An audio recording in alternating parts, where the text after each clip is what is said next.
In this episode of the Kill Innovations podcast, I interview Chuck House. Chuck is one of those individuals whose impact we've all felt but didn't immediately realize. With the recent anniversary of Neil Armstrong stepping on the moon, Chuck turned out to be timely in this interview. Why? He's the inventor of the early display technology that resulted in Chuck ultimately creating the Moon Monitor. It was the Moon Monitor that allowed NASA and the rest of the world see Neil Armstrong step on the moon. Now, the interview lasted more than 2 hours. The following podcast is just a few of the highlights. Enjoy.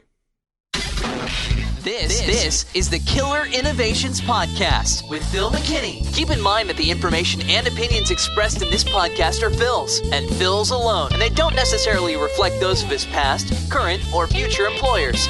Now, here's Phil McKinney.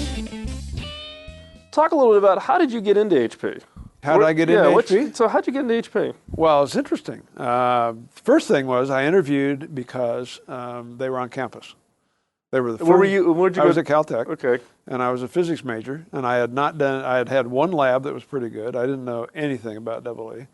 And they were looking for AAs, and somebody said, you ought to go use this as a practice interview to learn what it's going to be like when you go talk to real companies, right? So I went. And I liked HP was your practice interview. Yeah, and I liked what I heard. And about 3 weeks later, I haven't told this story in a long time. About 3 weeks later, I get, actually, all the guys that got reject slips got them. And all the people, three people, got a letter, said, come on up and visit us, right? I didn't get either one. So I called and said, hey, I didn't get either one, but I've got an interview with Sylvania. Could I just tack a day on with you guys? Sure, come on over, right? So I come on over. I got an offer about 4 weeks after that, addressed to another guy in my class. Well, your offer letter was actually addressed to somebody else's name. Yeah. My address, his name. So I accepted. And in my personnel file, I think it's still probably here. I Lou Platt on my exit interviews. Look, who the hell was so-and-so? Because here's your offer letter. You got an offer letter with somebody else's name to your address, and you went ahead and accepted. So you're not even sure if the offer was coming to you or to the other guy. I don't know to this day. But you accepted. I accepted. I got here, and Barney Oliver wanted to interview me. He hadn't interviewed me during the interview time, and he said, well, who exactly are you? and he put me in the scope division. And the reason was, he said, everything else we have is number one. He says, it's the only division to be in that you got a chance to go up as well as down, right? And he said, creative guy like you, it'd be really cool. And besides that, your mother's from Colorado, I see here on your form. And we're going to Colorado with that division next year. And I said, I don't want to go, except I'd love to go after I get a master's at Stanford. If you'd let me do that on your bill, I'd go. Now, my thinking was, I'll stay the 2 years, get the degree, and boogie. Turned out I stayed 2 years and got the degree and went to Colorado Springs. And you went to Colorado Springs. Did 28 years, 10 months, and 27 days later, I left HP. But fundamentally, every 2 years, I interviewed elsewhere for 28 years. You did? Yeah. Why? You just stay current. What are you worth? And what happened was I wound up having to change what I was doing because you don't stay current. You find out you're not quite worth as much You're as you not think. worth as much. You don't think you get a groove. So I've got 4 degrees in 4 major schools: business, engineering, science, and humanities.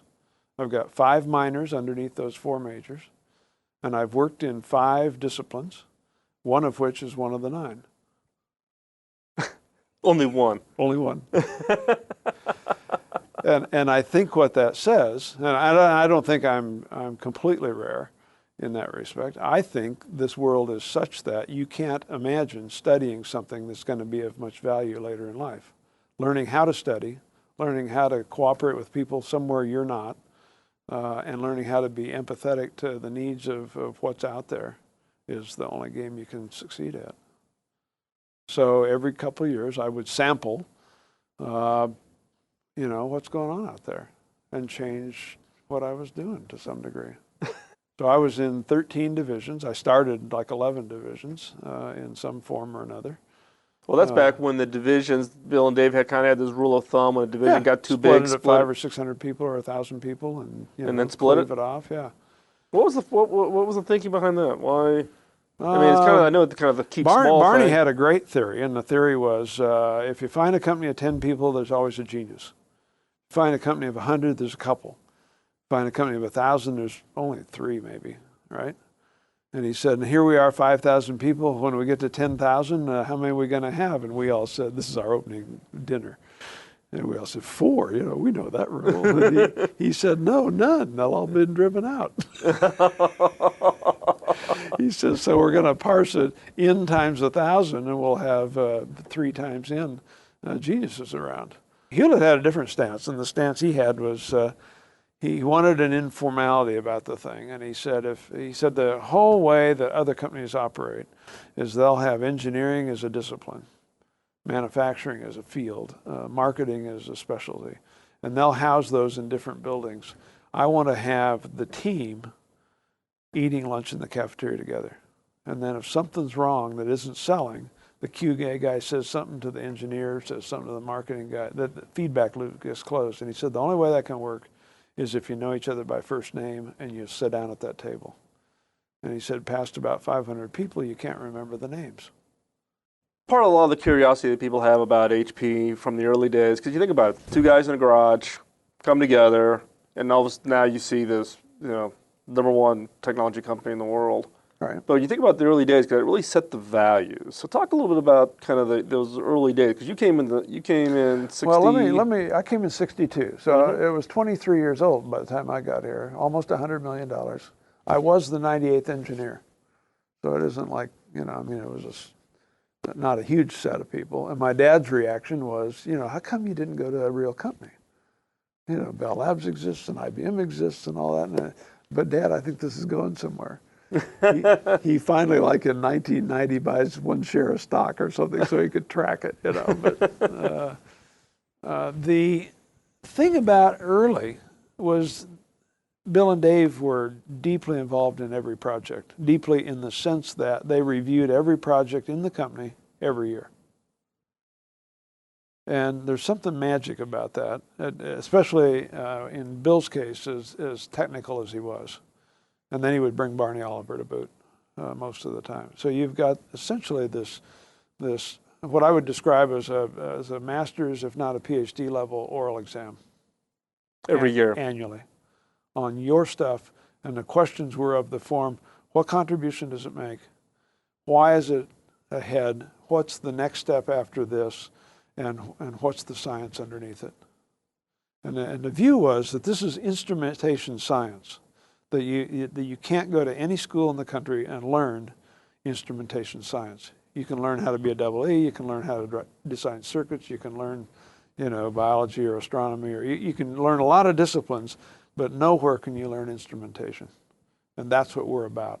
And so the notion is you got to be part of a team, and the team has got to understand all the science around that particular thing you're working on. Not just how you build it, but what the application will be, and what you're going to be measuring, and who the people are you're going to be doing it for.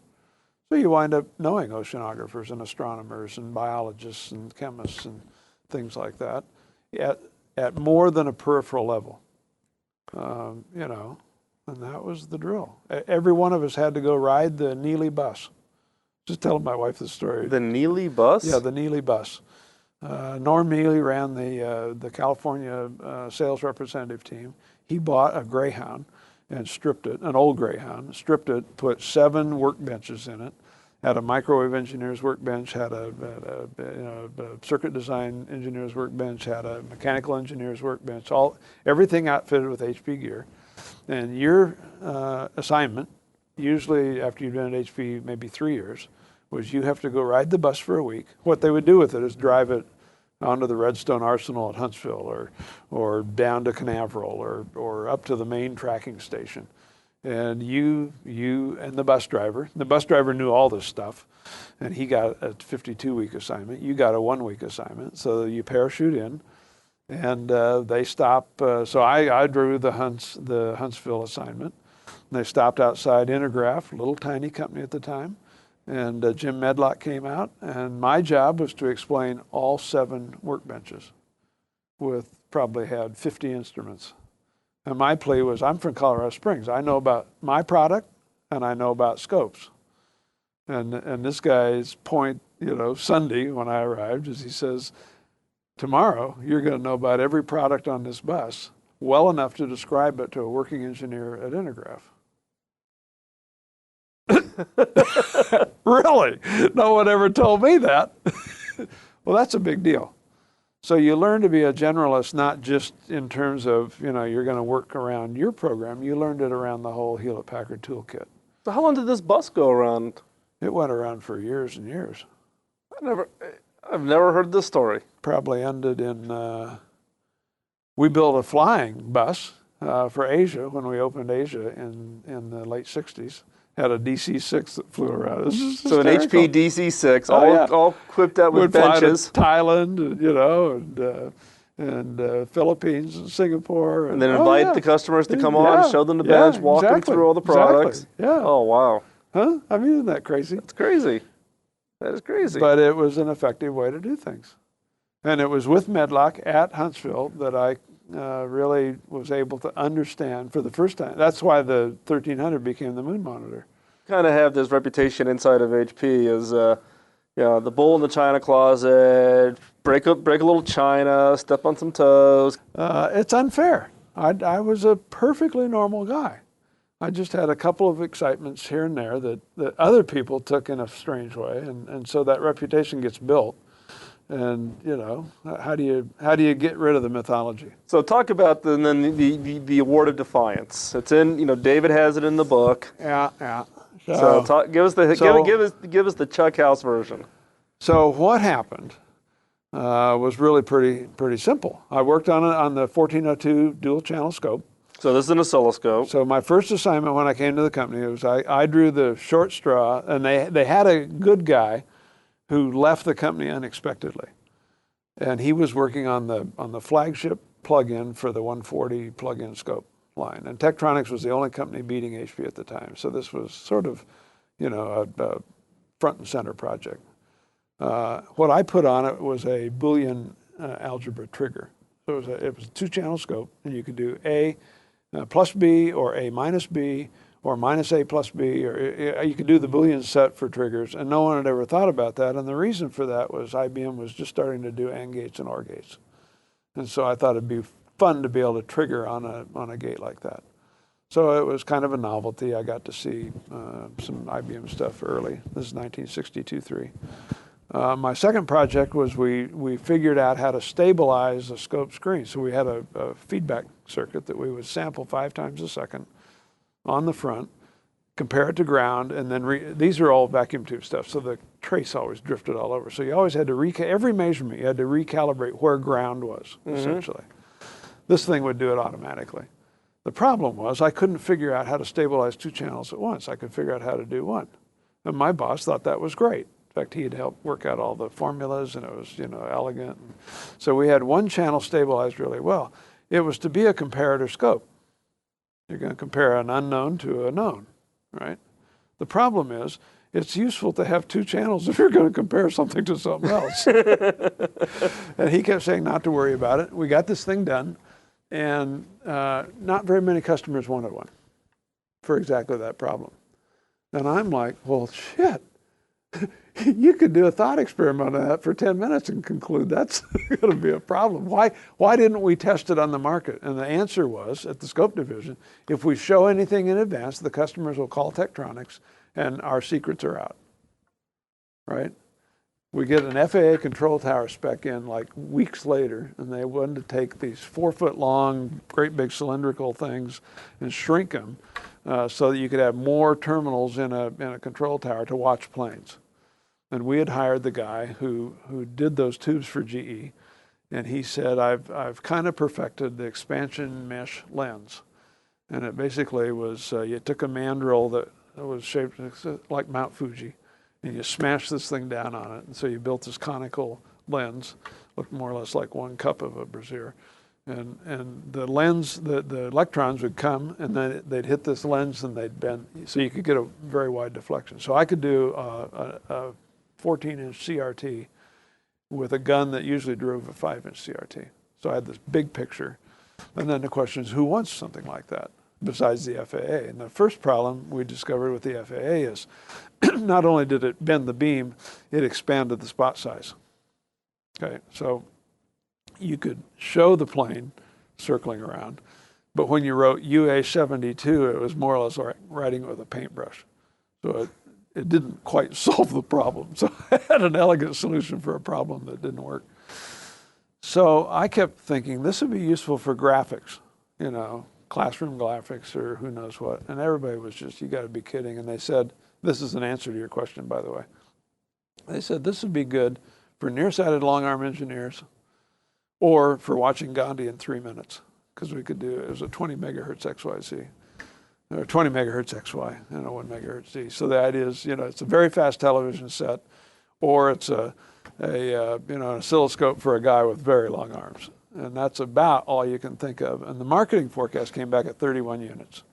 Total. Okay. And that's what they told Dave at the meeting. And so Barney was excited. He said, the Mandrel won't work, that technology won't work, you won't be able to build it with enough linearity. And I know, because I invented stuff on the East Coast for Harrison Labs, and I've got patents, and you guys can't do it. So I flunked the technical evaluation with him, but he couldn't figure out on screen that it was nonlinear. And it turned out I'd built a linearizing circuit with a whole bunch of diodes at all. And if he flipped the times 10 switch, I'd have been dead. But he didn't ever flip it, so that was great. And so I had a technical guy voting no. You faked your review. And then Bill Terry, who was later a VP of Instruments, was the marketing guy, and he says 31 units. But I'm not in the room then. I've been shunted off to go back to the lab. And Packard says something like, well, when I come back next year, I don't want to see that product in the lab, that project in the lab. We had about another 2 years to go. We thought things were more leisurely back then. Next morning, I come into work, and my boss, the engineering director, says, we've got to cancel the project. Well, why is that? Well, Dave said, Bill said 31 units, and Dave said, when I come back, I don't want to see it in the lab. And well, 2 questions. They didn't talk to my dad. He wants to. So shit, that's 6% of the market right there, right? So they've underestimated. I'll go check it out. On the 155, you guys never ask the customers. I know where to go ask. So let me do a market research trip. And if I find anything, we can have it done inside the year. It won't be in the lab when he comes back. And my boss said yes. And I didn't view that as anything other than, hey, don't give up. Yeah. So we got it done in 10 months. We had it on the street. Packard shows back up, and he says, we're in a division review, and I'm up on stage, and we had just changed marketing managers from Terry to Hal Edmondson, and he says, Hal, is this thing selling? Oh yeah, it's selling beautifully. It's selling, well, where is it selling? Well, it's selling to all the same customers that buy our scopes. So we're not screwing up the channels, kind of, that I stand up to talk about what the next project is. And I said, well, what he meant to say, it's actually selling some very unique places. We sold one to DeBakey to do the first artificial heart transplant. We sold one to Doug Engelbart for the Fall Joint Computer Conference thing. I didn't know then that we sold one to Alan Kay for what became the Flex machine, the predecessor to the Dynabook. And I didn't yet have the Emmy Award out of Hollywood, and we didn't yet have the Moon Monitor. But I said, this is going, we sold one to Argonne Labs, we sold one to, all these neat places.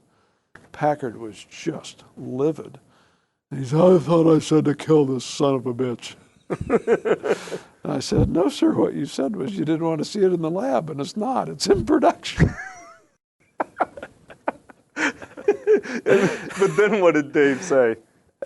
He kind of grumped, but he said, well, so let's talk about what's next, and we talked about it. And then we had an 8-channel medical box being built, and then I got a journal article, and the labs never talked about it. Mazur never talked about it for the next 4.5 years, but the annual report every year had it in the annual report somewhere. It was the first display out there for computers. So when did you get your? So 13 years after that, well, no, 16 years after that, I'm going to come out and be the corporate engineering director. And the going away gift in Colorado Springs on April 1st, 1982 is what the certificate says. I get this thing presented by my boss, actually by the division manager, to the site manager. I was the division manager. That said, Medal of Defiance, signed Dave Packard. And I thought then it was a joke. I mean, just a roasting, it's a classic, right? Fake thing or whatever? Yeah. And I'm out here, and it gets printed in Gifford Pinchot's book, and an HPPR, came up. So we got this book, and you're taking the Lord's name in vain, and Lord is in that next office, and I sat next to Dave. But he was, he's sort of retired at that point, so it wasn't like he was there daily. But your whole career flashes before your eyes. You think, if I show him this chapter, I'm dead. And if I don't show him, I'm dead. So I walked over and I said, I've got this thing here, and you probably don't remember this situation, And he scans this thing for about, 10 seconds. He says, young man, and when he straightened up, he was like 6'5" or 6'6", big guy. And he says, young man, I was 42 by now, and he says, I remember that just fine. Well, working actually with Anna Mancini and some others, I found out they had gone to him, and he thought it would be a good thing to do, because his feeling in the early 80s was we'd kind of lost that impertinence, and he wanted to make an example of it. So I think it came about more because he thought it'd be useful to have a stalking horse than anything else. One question I always ask people, particularly the people who've been around who actually got to spend time with Bill and Dave, tell us a funny story of both Bill and of Dave. If you think about that one story, that. Well, there's 100. I'll tell you the one that my wife enjoys, and that is, these guys were my idols, but I knew them young, and I knew them personally. The advantage I had starting when I did is they were very active in the company, and I got a chance to present a lot to them, and I knew them well. I'll tell two stories in a row, and the first one's quick, and that is Hewlett came out, and actually they all came out for a division review, and they brought Louis Alvarez with them. And I drew the short straw to drive Hewlett and Louis and one other guy, I can't remember, to the Broadmoor for dinner. And we're on our way, and I had given a pitch, this was 1977, and I'd given a pitch on where the world in the year 2000 would be to the board. And Bill starts arguing with me in the car. And then he starts arguing with Louis about, so this is a Nobel Prize winner, right, in the back seat. And he says, Louis, I don't know how it's going to be in the year 2000, but he says, one thing I know is we're eating the seed corn. All the Silicon Valley is sucking up all the new PhDs, and they're going into industry, not into teaching, and I'm just worried about, we're eating our seed corn. And Louis said something witless, and I had a flashback that when I was in junior high school, I had an assignment, 1955, to write to two scientists to find out how to become a scientist, right? My science teacher. So I picked Louis Alvarez and Jonas Salk, because polio vaccine had just been invented, and Louis had just found californium or one of the rare earth elements. And I said, hey, I wrote to you, back then. And he said, what'd I say? And I said, you never wrote back. I said, Salk did, but you didn't. And Hewlett is just upside down over there laughing at me and hell. He said, yeah, that's exactly what I'd expected. And Louis starts this defense of, well, I was getting a lot of letters, and it was really a busy time. And, and then he says, but, you're doing okay. So not to worry. You just got an award. Yeah. Not quite the same as getting the award from David for being the renegade, but recognizing the work that you did earlier. Talk a little about the IEEE award that you... Well, I just got the ACM Fellow Award, which is actually... so the IEEE award is a good one. It's something like 1% of IEEE people get it. The ACM fellow is more like 0.1% get it. It's a pretty prestigious award. And the reason I never thought I'd get it is because they don't acknowledge that what I did was software. Just like the Computer History Museum doesn't acknowledge that HP builds computers or built anything that ever mattered, because they didn't pioneer the Mark I. They don't deserve credit, And most of the software I did was microcode, or was screen graphics, or was, we did Motif and Vue, and we did lots of stuff, but it didn't count. It's not, I wasn't programming in Fortran or PL1 or crap like that. And so I got this award, and the neat thing was I'm standing beside Alan Kay, who just got the award the same time, and Pat Hanrahan, who did all the rendering for Pixar, and then Bill Buxton. And anybody that knows GUIs, Ben Schneiderman and Bill Buxton. Bill did real stuff, and Ben wrote about it. So to have a cohort, there were 40 of us inducted, so it wasn't like it wasn't a singular award, but black tie deal, and I felt pretty privileged to be standing there next to Alan. Felt very privileged. I've been lucky. It's been a great life. So what are you doing at Stanford now? Well, in some ways, this is a capstone. In another way, it's like I'm a novice. Twice earlier, once at Stanford in the 80s and once at Santa Barbara in the 90s, I felt that a course or a curriculum around information technologies and their impact on society would have value. That there's something to be said for getting communication and computing together. I mentioned that earlier. Or getting psychology and engineering together, or whatever.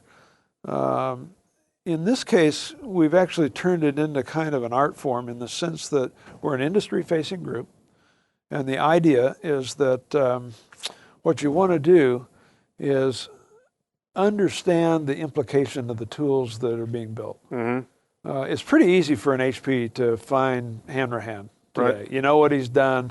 If you want to do work in 3D rendering today, or you want to do work with data visualization toolkits, you find him. Hey, Pat, want to work for us. And and everybody at Stanford is funded pretty well, so it's got to be an interest equation for them to want to do it. What's hard for Stanford faculty is to work across departments. So we almost purposely set up things that if it's an edge question, how do physical and virtual worlds intersect? Or what does trust have to do with HP Halo? Do people walk in and does this engender productivity, or is it off-putting? Those kind of, there's no department of trust at Stanford. There is a trust department, but it's over in the financial side, looking at how our portfolio melted down. But so we try to tease out. And we think we're pretty good at teasing out, getting people to work on these cross equation things. So case in point, Pat got a research grant from us not long ago to look at how to instrument avatars in a virtual world. We funded a French literature guy and a Russian medievalist to put together a Second Life instantiation of the Hotel California. And they go out, they build a great thing. They won awards in Brussels. They get people coming to their site. And the next thing what they designed was the kids could have the ending of the movie different. They could move the furniture around. What happened, though, was the users that came tore the hotel down. And that was not allowed. And so these guys said, and I said, go talk to Pat. And they said, computer science has never listened to humanities department. They won't even listen to us. I said, try it. We're all part of the same set of 7 projects. They walk over there, and Pat's immediate answer was, "Well, just put object locking on the walls, and you're done." Turned out that didn't do it. Then he says, "Well, just do configuration management for the set, and then you recreate it the next day." Turned out that didn't do it quite either. About a month later, Pat came to us and them and said, "We've studied this around the country. We can't find anybody that understands this problem. It's a cool problem. We're staffing 5 PhD theses on this project." A year later, we can report out that we now have a new open systems virtual world that Stanford's going to issue to the world called Siricata that'll launch in September, and a spin-out company. And MediaX did it. Just because we said, hey, this would be a neat combination. It's kind of those, it's back to the old skill set of those strange connections. You got it. One of the things I get a lot from listeners of the podcast is a lot of high school students and kids going into college. Real passion and real interest to go, they want to be innovators. They want to be inventors, right? And the question I always get is, what college should I go to? What classes should I go to? How do I become kind of, that, they really got that passion to go create. So here's your opportunity. What advice would you give those people who really have a passion to be inventors, to be innovators, to really change the world? What advice would you give them? What should they do to get ready? Well, first of all, I believe in experiments. Little experiments, lots of experiments. Learning by doing is just a panacea. I mean, you've got to get your hands dirty. You got to mix it up, whether it's hands or software you're playing with or whatever. But there's kind of a dual and here. If you're not grounded in math and science, I am convinced you're handicapped, because what you learn isn't formulas. What you learn is a way of thinking. And a way of thinking is a logical, ordered structure of cause and effect, or of relationships that work. And that ordered, structured way of thinking is crucial to being able to work through to a solution. The curiosity and the enthusiasm and the drive and the eclecticness is essential to the creativity side. But unless you can take that creativity and harness it so that you can make traction and get something in a resultant way, you're really handicapped. So I first of all would urge math and science, and I would urge it these days much more at the statistics and big systems and data visualizations and the kind of things that computers can help you with. I'm less interested in learning how to do calculus integrals and things like that. You want to know what calculus can do for you and what algebra can do and all that kind of thing. But just being able to think spatially and visually and organizationally is crucial. Being unafraid to make mistakes and that sounds odd, but there's an impressive body of people you interview midlife or even late life. I wish I had, and I believe I will go to my grave with very few. I wish I had done something. There may be a few of I wish I hadn't done something, but it's if you wished you had done something, get doing it. Yeah. I mean, that's what I tell people today. They say, God, I just lost my brother, or I just had somebody, death in the family. And well, are there things you want to do that you haven't yet done? And they, I wish well, hey, guess what? Go do it. Now's not a bad time to start. Right. Because, get going. Right. And the world today, in terms of the world is waiting for innovation, and it's waiting for it in a million ways. And you can find out the needs as quickly as just looking right around your own. I'd like cleaner water. I'd like my car to get 200 miles to the gallon. I'd like to, think of the Segway that Dean Kamen invented. That was a bold, imaginative stunt. A wheelchair that treats you like a human being instead of an entrapment device. Chuck, thanks for coming in. Really appreciate it.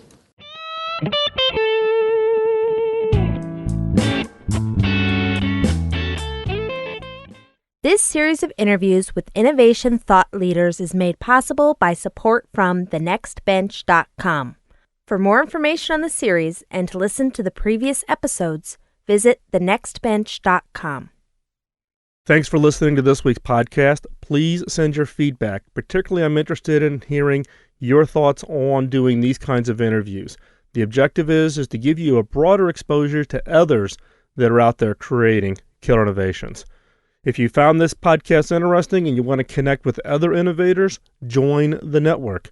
There's killer innovation groups now in existence over on LinkedIn and Facebook and a variety of the social sites. Also, feel free to follow me over on Twitter. Just do a follow, Phil McKinney. Also, pay it forward. For those of you that are regular listeners of the podcast, you know that my sole objective in the podcast is to pay it forward as a return to my early mentors. And when I asked them how to pay it back, they told me later in my career to pay it forward to others. All I ask is that you pay it forward. Thanks for the time out of your busy schedule. Look forward to talking to you real soon. Bye-bye.